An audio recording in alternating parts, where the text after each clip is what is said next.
Madam আপনার নাম কি আছে? আমার নাম বিষ্ণুপ্রিয়া বর্মন। বিষ্ণুপ্রিয়া বর্মন। হ্যাঁ। আচ্ছা, তো আপনি দেব কেয়ারের দীপর্গ এই প্রোডাক্টটা আপনি খাচ্ছেন? হ্যাঁ। আচ্ছা, আপনার কি কি সমস্যা ছিল বলে আপনি এটা খাচ্ছেন? আমি এই প্রোডাক্টটা খাচ্ছি, আমার নাকে একটু জোরে বলবেন। অ্যালার্জি ছিল। আচ্ছা। অ্যালার্জির জন্য এই প্রোডাক্টটা খাচ্ছি। আমার মারাত্মক মাথা যন্ত্রণা ছিল। আচ্ছা। মাথা যন্ত্রণা হলেই আমি বিছানায় শুয়েছি কাঁদতাম, ওষুধ খেলেও কমতো মানে না। এত যন্ত্রণা হতো? এত যন্ত্রণা হতো। আচ্ছা। ওষুধ খেলেও কমতো না। তারপরে এই কাকুর কাছ থেকে শুনে এই প্রোডাক্টটা নিয়েছিলাম। আচ্ছা। অ্যালার্জির জন্যই নিয়েছিলাম, মানে রান্না টান্না করলে আমার প্রচুর হাঁচি হতো। আচ্ছা। গুঁড়া টুনা ঢুকে গেলেই প্রচুর হাঁচি হতো। ও, এই জন্য অ্যালার্জির জন্য এই প্রোডাক্টটা নিয়ে খাচ্ছিলাম। মানে অ্যালার্জির জন্য মূলত নেওয়া এটা? হ্যাঁ হ্যাঁ। আচ্ছা, রেজাল্ট কি কি পেয়েছেন? কি পেয়েছেন? তারপরে আমার মাথা যন্ত্রণাও তো একদম সেরে গেছে, এই অ্যালার্জিও কমে গেছে। কিন্তু আমার ব্রেস্টে যে টিউমার ছিল সেটা কেউ জানতো না, আমার স্বামী ছাড়া। আচ্ছা।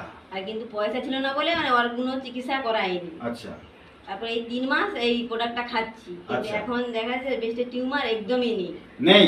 না। বাহ, অসাধারণ রেজাল্ট পেয়েছেন। হ্যাঁ। মানে এত কিছু রেজাল্ট একটা থেকে, মানে মূলত আপনি খেয়েছিলেন অ্যালার্জির জন্য। হ্যাঁ। তা সেটা তো এমনিতেই ঠিক হলোই একদম। হ্যাঁ। তারপরে আপনার ব্রেস্টে টিউমার ছিল, হ্যাঁ। সেই টিউমারটা ঠিক হয়ে গিয়ে নষ্ট হয়ে চলে গেছে। হ্যাঁ। তা হচ্ছে মাথার তীব্র যন্ত্রণা মাথা যন্ত্রণাও একদমই কমে গেছে। একদমই নেই? না। আচ্ছা, এই জন্য কোনো ওষুধ খেতেন আগে? আগে খেতাম, এখন আর খাইনি। আচ্ছা, এখন খেতে হয় না। ডিপর্গ 3টে ফাইল খেয়েছেন, 3টে ফাইলের মধ্যে আপনার এই উপকারটা, এই রেজাল্টগুলো হয়েছে। হ্যাঁ। তো আমরা অসংখ্য ধন্যবাদ জানাবো কাকে? দেব কেয়ারের তার অসাধারণ যে সৃষ্টি দীপর্গকে, কারণ দীপর্গের জন্যই আজকে আপনি বিরাট লেভেলে একটা রেজাল্ট পেয়েছেন। তো আমরা ভিডিওটা এখানেই শেষ করলাম। Thank you.